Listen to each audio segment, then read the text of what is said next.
राधे कृष्णा आप सभी को। सावन मास महात्म्य अध्याय 17। भगवान शंकर ने सनत कुमार से कहा, हे देवेश, मैंने तुम्हें अभी सावन शुक्ल सप्तमी का व्रत बतलाया। अब मैं तुम्हें सावन शुक्ल अष्टमी के विषय में बताता हूँ। सावन शुक्ल सप्तमी को अधिवासन कर अष्टमी के दिन पवित्रारोपण करना चाहिए। जो मनुष्य पवित्रा बनवाता है उसका फल कहता हूँ।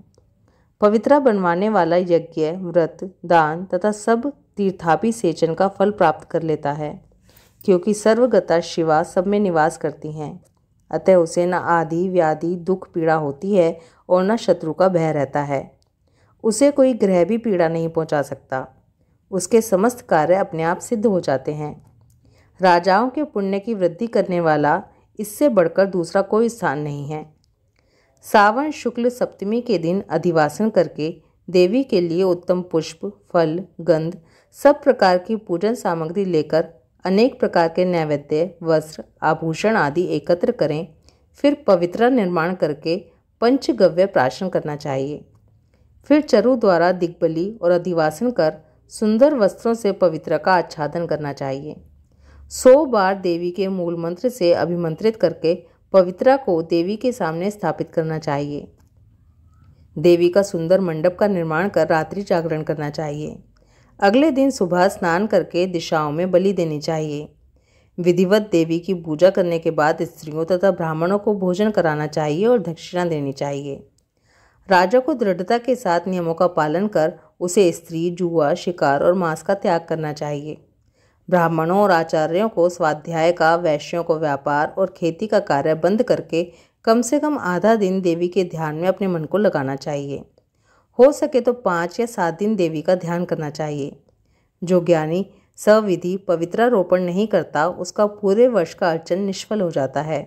इसलिए मनुष्य को भक्तिपूर्वक देवी परायण होकर प्रतिवर्ष पवित्रारोपण करना चाहिए।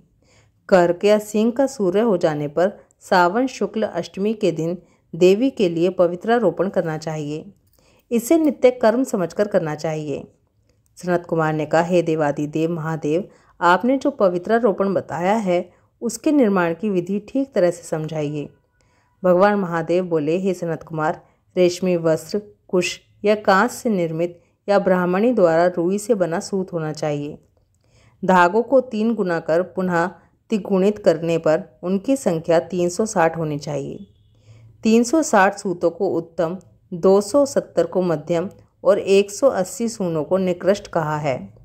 100 ग्रंथि का उत्तम, 50 ग्रंथि का मध्यम तथा 16 ग्रंथि का पवित्रा कनिष्ठ होता है। 6, 3, 4, 2, 12, 24, 12, 8 ग्रंथि का कनिष्ठ पवित्रा होता है। देवी प्रतिमा की नाभि तक सीमित पवित्रा कनिष्ठ, जांघ तक मध्यम, जानू तक की पवित्रा उत्तम मानी जाती है। इस पवित्रा की सब गांठों को केसर से रंगना चाहिए तथा सर्वतोभद्र वेदी पर देवी का पूजन करके देवी के समक्ष कलश या बांस पात्र पर पवित्रा को रखें। 3 सूतों में ब्रह्मा, विष्णु और शंकर का आवाहन करना चाहिए। 9 सूतों में ओंकार, सोम, वह्नि, नाग, रवि, ईश और विश्वदेव का आवाहन करना चाहिए।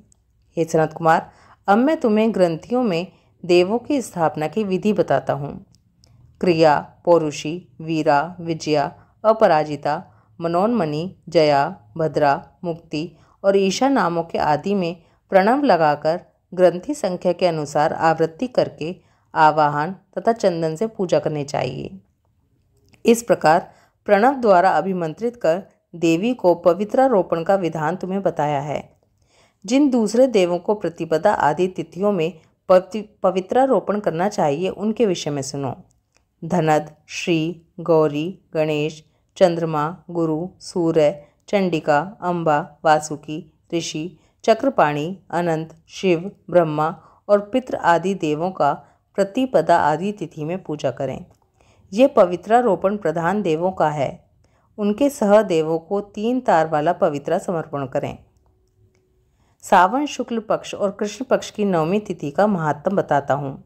दोनों पक्षों की नवमी के दिन यथाविधि कुमारी नामक देवी का अर्चन कर नक्त व्रत कर दूध और शहद मिला हुआ भोजन करना चाहिए या उपवास रखकर इस दिन कुमारी नाम से देवी का निरंतर पूजन करें। चांदी की प्रतिमा बनाकर उसमें भक्ति पूर्वक दुर्गा पाप नाशिनी का कनेर के फूल, गंध, अगर, चंदन, दशांग, धूप, लड्डू द्वारा पूजन करना चाहिए। कुमारी लड़कियों को भोजन कराने के बाद ब्राह्मणों को भक्ति पूर्वक भोजन कराना चाहिए। फिर मोर धारण कर बिल्व पत्र भोजन करना चाहिए। नवमी का व्रत प्राणियों के सब पापों को नष्ट करने वाला, समस्त संपत्तियों को प्रदान करने वाला, पुत्र पौत्र आदि की वृद्धि करने वाला और सद्गति प्रदान करने वाला है। सावन मास महात्म्य अध्याय 17 समाप्त। ओम नमः शिवाय। राधे कृष्णा।